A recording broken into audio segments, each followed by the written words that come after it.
Good morning, everyone. Today, my topic is brain computer interface, which are mainly used in healthcare. I am Pavitra P from CS department. I am presenting this technical seminar under the guidance of Professor Sindhu AS, CSE department.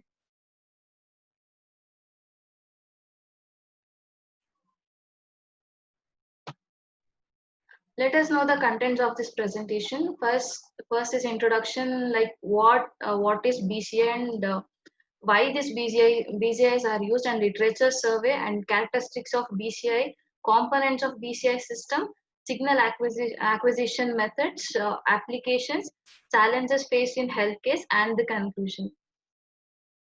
First, let us know what is BCI and why BCI. There are many interfaces that facilitates the human interaction with the computer, like keyboard, mouse, touchscreen technologies.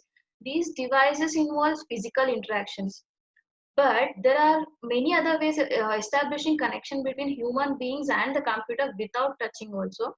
So these mode of interaction is called human computer touchless interface or natural user interfaces. And these interfaces provides capabilities for facial recognition, voice recognition, and other like motion captures, etc. But these involves physical interactions. But um, physically disabled or locked in syndrome patients may find it difficult to interact with the systems or human beings. Locked in syndrome or pseudocoma is a condition in which a patient cannot move or communicate verbally. Complete paralysis of voluntary muscle except blinking of the eyes. So, in order to facilitating communication between these patients and computers, BCI or BMI are used. BCI is nothing but brain computer interface. This can also be called as BMI, which is nothing but brain machine interfaces. It is defined as there are many definitions according to many authors, but one of them is it is defined as a computer based system that acquires and processes brain signals. It establishes a connection between a computer and a brain. It just acts as an interface between a human mind and a computer. And I have highlight some words here. BCI is not a mind reading machine. Why I said so is it provides a communication capability to its users and also assists users suffering from motor disabilities to control assistance devices such as wheelchair, artificial limbs like mouse cursor by mere mental thoughts. It won't read any like thoughts, human thoughts. It just reads a single brain signal. So that's why BCI is not a mind reading machine.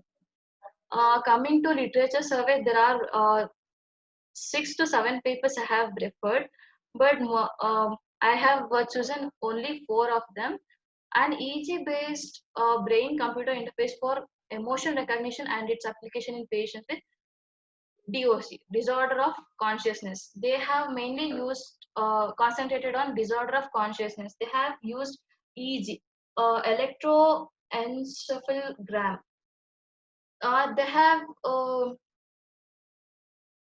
they have achieved significant accuracy rates, but they concentrated on emotions, like if the patients are hungry or not, or they are facing any lot of pains, like that they have concentrated on that. Second paper is designing virtual keyboards for brain computer interfaces. It is one of the application of a BCI. They have designed a virtual keyboard for patients. Which it consists of many keys like space or some of the alphabets to strike it through the mental thoughts, uh, which helps in communicate in the patients. Like next paper is brain controlled adaptive lower limb exoskeleton for rehabilitation of post stroke paralysis. They have concentrated on stroke paralyzed patients. And the next is mind controlled wireless robotic arm using brain computer interface. I'll explain it through this image. This is a simple example how brain computer interface works. You can see the other hand is made of metal, and the right hand will be a damaged muscle, and also active signal will be there. and he thought that he want to close his hand through the BCI. It helps in closing that arm, but here, due to damaged muscle, he may not be able to close his hand. But uh, the implementation of electrode in this arm allows healthy muscles to receive signals from the brain to close his hand.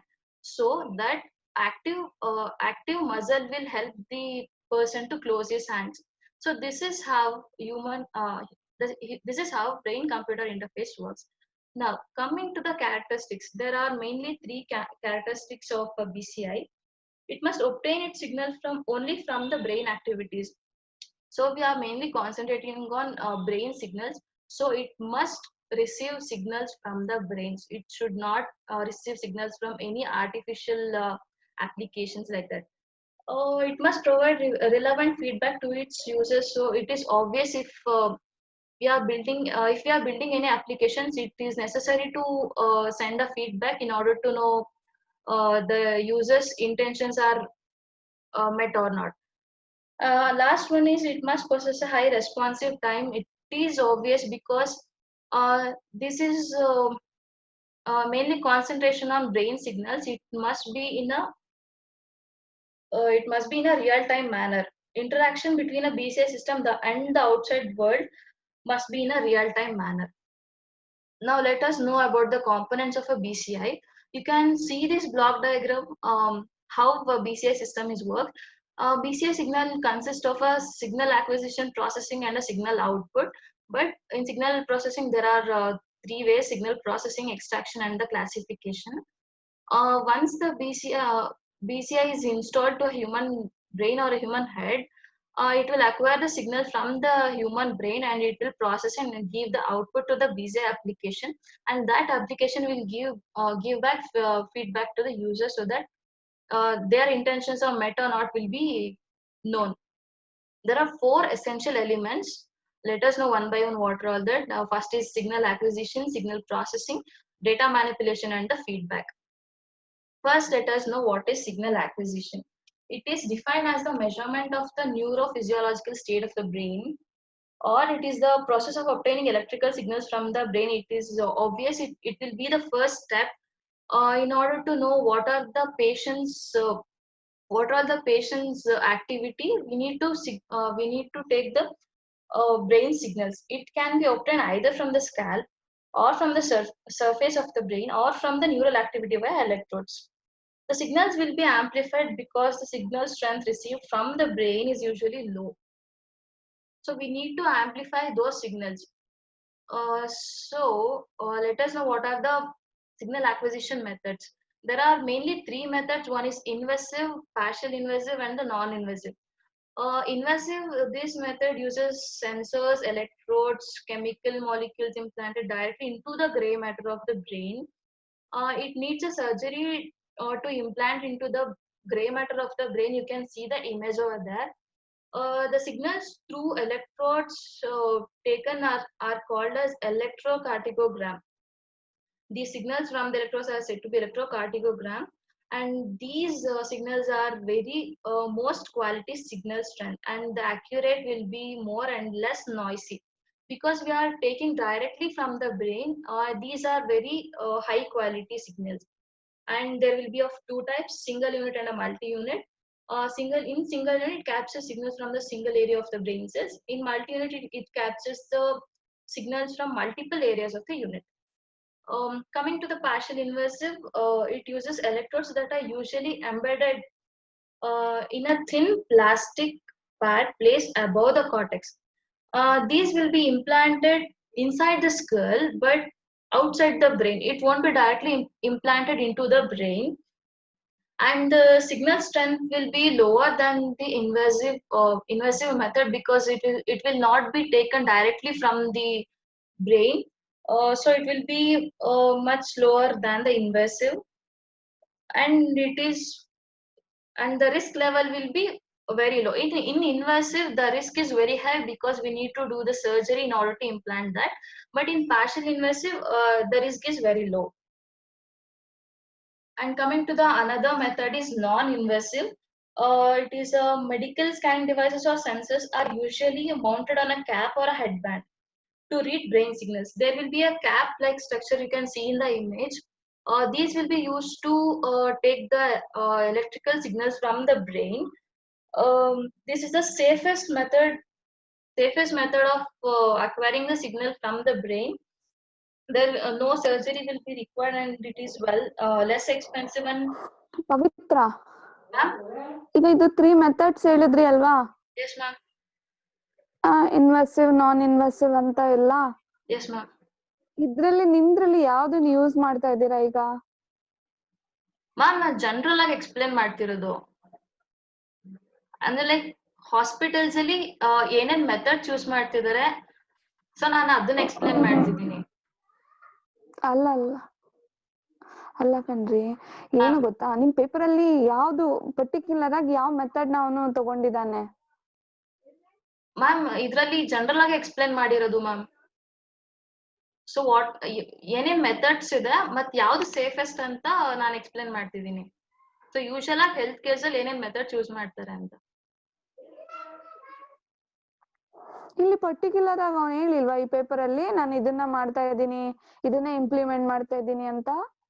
ಇಲ್ಲ ma'am, ಅಂದ್ರೆ next ಯಾವ್ದು procedure use ಮಾಡಿದ್ದಾರೆ ಅನ್ನೋದಿದೆ, but these are the methods ಅಷ್ಟೇನೆ. So classification ಅಲ್ಲಿ ಯಾವ method ಅಂತ ಅವನು ಹೇಳಿಲ್ಲ, ಯಾವ ಮೆಥಡ್ ಅಂತ ಅವನು ಹೇಳ್ತಾ ಇಲ್ಲ. ಇಲ್ಲ ಮ್ಯಾಮ್, ಇದ್ರಲ್ಲಿ ಸಿಗ್ನಲ್ ಅಕ್ವಿಸಿಷನ್ ಅಲ್ಲಿ ಹೇಳ್ತಿಲ್ಲ, ಪ್ರಾಸೆಸಿಂಗ್ ಅಲ್ಲಿ ಇದೆ. ಓಕೆಪ್ಪ, ಸರಿ ಓಕೆ ಮ್ಯಾಮ್. ಓಕೆ, ಕಂಟಿನ್ಯೂ ಮಾಡಿ. Next, coming to the signal processing, it is nothing but the analysis of the acquired signals in order to get the control signals. So after acquiring a signal, we need to process that in order to get the information. There are three basic ways: signal pre-processing, feature extraction, and the classification or translation. Let us know one by one. Signal pre-processing, it involves enhancement of the signals obtained from the brain. In feature extraction, it is a process of extracting specific feature from the brain signals. It mainly remove electrical noise and undesirable signals from the acquired signals.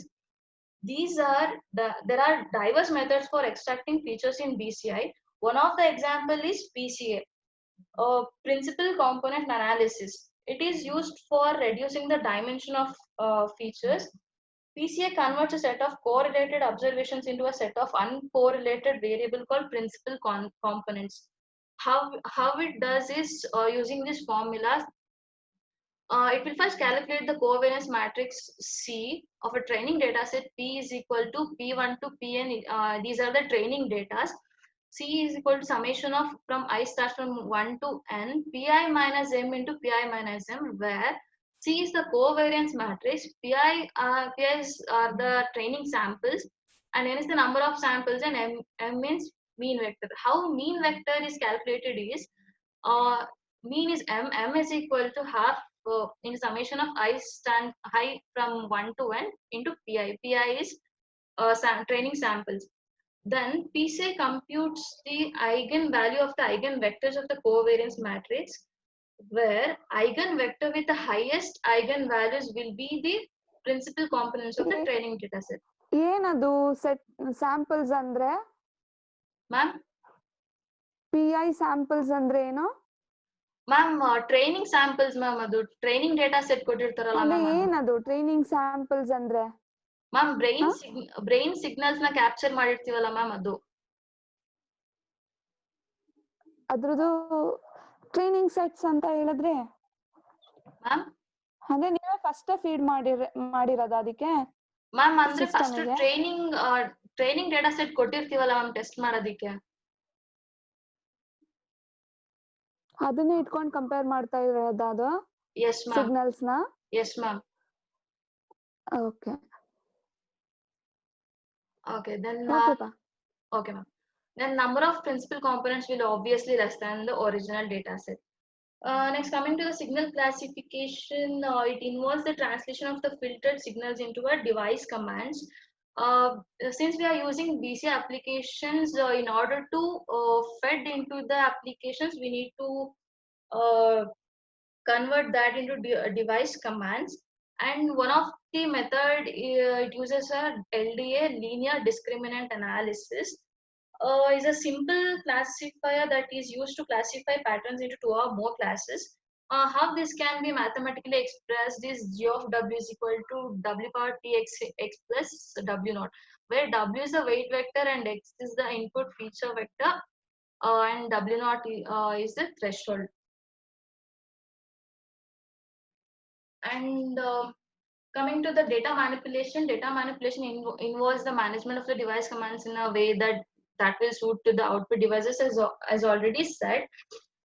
Depending upon the applications, BCI application we are using, the data will be manipulated and fed into the application. The major important step in the BCI is feedback. It involves the management of the device command.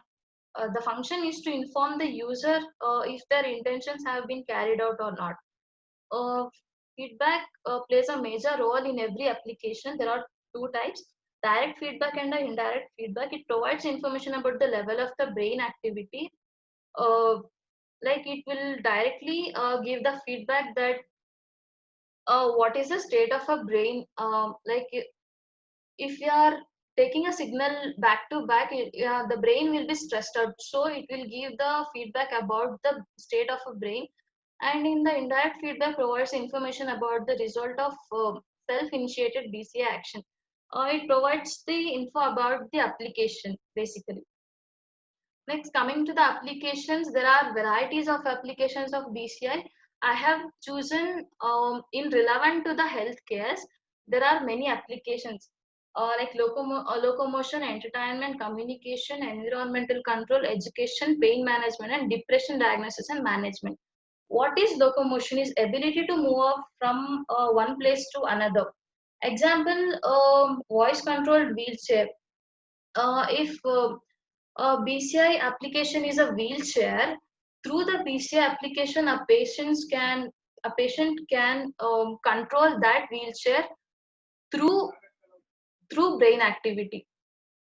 Coming to the entertainment, helps people with severe motor deficiency to play games in order to fulfill their psychological needs. Example, virtual reality games. BCI helps in entertaining, like to increase the lifestyle of a patient. It helps in entertainment of the patients.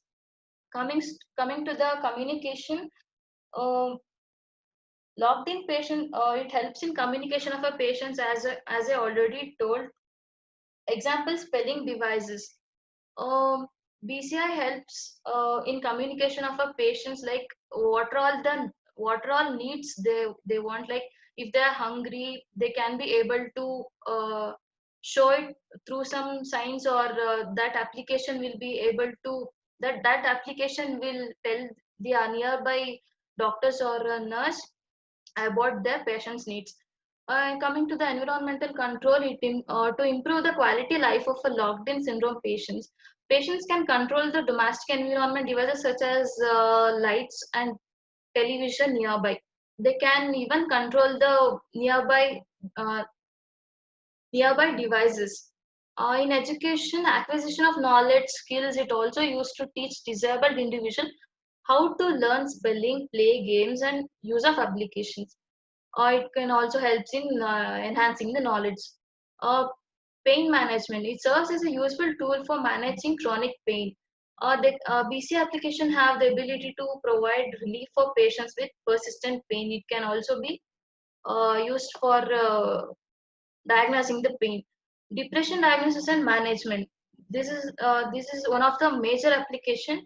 Diagnosis and management. Assessment of depression is usually based on the clinical observations, and also patient self-reports. By analyzing the self-reports, it can be easily diagnosed. And coming to the challenges faced in healthcare, there are many challenges.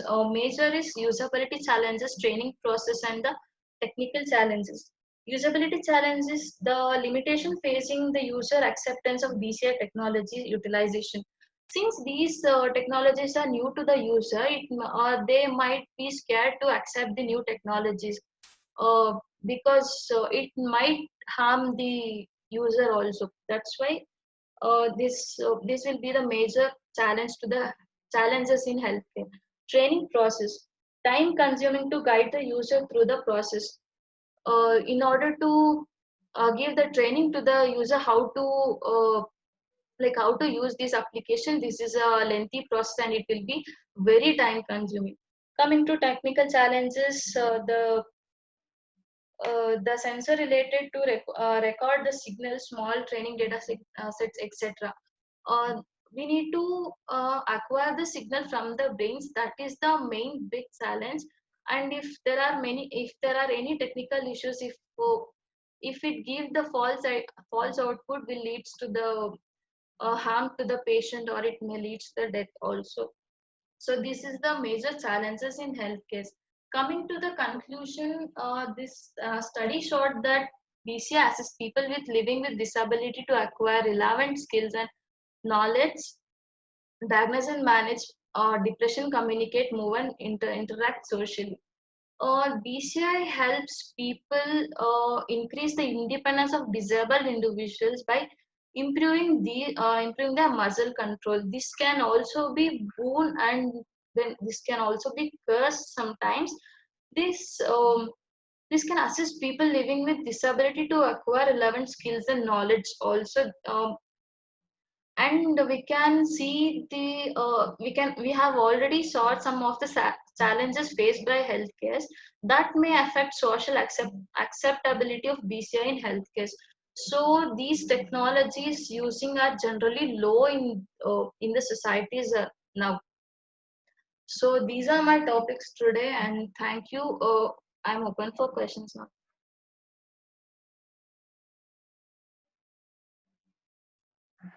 ಯಾಕೆ ನೀವು reference ಹಾಕಿಲ್ಲ? Ma'am, reference slide ಯಾಕೆ ಹಾಕಿಲ್ಲ ನೀವು? Ma'am reference ಹಾಕ್ಬೇಕಿತ್ತ? ನಾನು ರಿಪೋರ್ಟಿಗೆ ಹಾಕಿದ್ದೆ ಮ್ಯಾಮ್. ಡೆಫಿನೆಟ್ ಆಗಿ ಅಲ್ಲ, ರಿಪೋರ್ಟಿಗೆ ಹಾಕಿದ್ದೆ, ಇದಕ್ಕೆ ಹಾಕಿಲ್ಲ ಮ್ಯಾಮ್. ನೋಡಿ, ನಾನು ಅದು ಅಬ್ಸರ್ವ್ ಮಾಡಿಲ್ಲ. ಅದನ್ನ ಹಾಕಿ ಆಮೇಲೆ ಕಳ್ಸಿ ಸರ್ರಿಗೆ. ಮ್ಯಾಮ್ ಆಲ್ರೆಡಿ ಕಳಿಸ್ಬಿಟ್ಟಿದ್ದೆ. ರೀಸೆಂಡ್ ಮಾಡಿ ಸರಿಗೆ ಅದನ್ನ.